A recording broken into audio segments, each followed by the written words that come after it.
रिजवान शाह साहब ने मारे।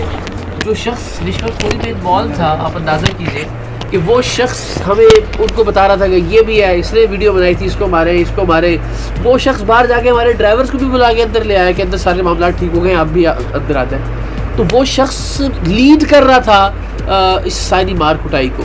और इसका सबसे अजियतनाक पहलू ये था कि शायद किसी दुश्मन मुल्क की भी कोई एजेंसी या इदारा होता वो इस तरह से ट्रीट नहीं करता कि हमें बाकायदा वहाँ मार मार के, मेरा ये अब जो शोल्डर है डिसलोकेट हो गया है, ये मैं आपसे शेयर भी कर लूँगा इसका एक्सरे जो है, पीछे सर पे भी टांके आए हैं बहुत सारी जगहों में, पूरा जिस्म जो है इस वक्त ज़ख्म है। मेरे बाकी जो टीम मेंबर्स हैं उनके ज़ख्मों की हसासियत भी मैं आपको बताता हूँ। तो ये जब सब मार कुटाई हो गई तो हमारी आंखों पे पट्टियाँ बांध के असल में ले गए, तो हमने एक अजीब सी सूरत हाल महसूस की, और वो ये कि सबको एक एक करके बरहना करना शुरू कर दिया, सबके कपड़े उतरवाना शुरू कर दिए, इसलिए कि जी आपने चूँकि उनकी करप्शन को नंगा किया तो हम अब आपको नंगा करेंगे और आपकी ये वीडियो बनाएंगे और आपकी ये वीडियो बना के सोशल मीडिया के ऊपर पोस्ट करेंगे।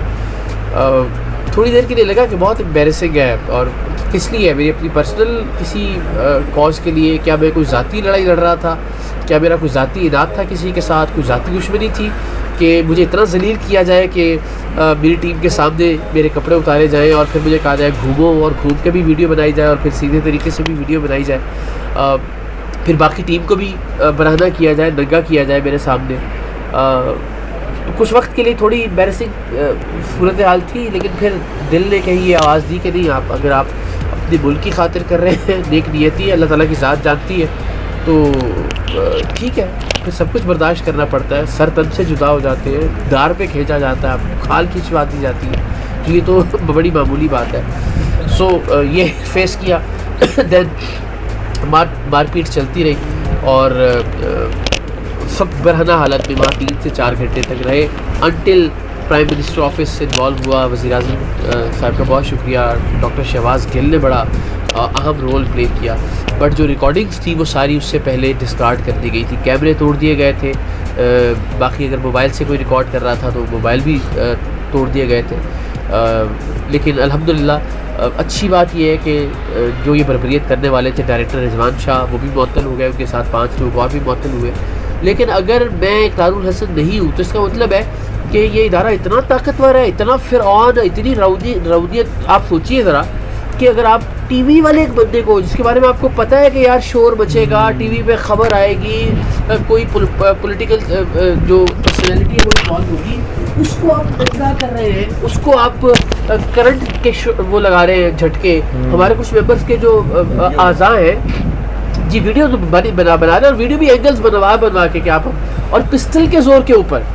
यानी एक वक्त था कि जब मैंने कहा कि नहीं, और उसके बाद मुझे लगा कि या तो इनमें से किसी को मार देंगे या मुझे जो है वो मार देंगे। अपनी जान की परवाह से ज़्यादा आपको ये होती क्या, मेरी वजह से किसी की जान ना चली जाए, तो उस वजह से मानना पड़ा कि हाँ ठीक है जी, आप जो करना चाहें आपकी सवाबदीद है। कपड़े उतारे गए, तस्वीरें बनाई गई, वीडियोस बनाई गई, सबके साथ वो सलूक किया गया, और फिर इलेक्ट्रिक शॉक जो नाजुक आज़ा हैं वहाँ लगाए गए। मेरे एक टीम मेंबर मेरे सामने खड़े, बाकायदा ब्लीडिंग हो रही है इस वक्त उनके नाजुक उससे।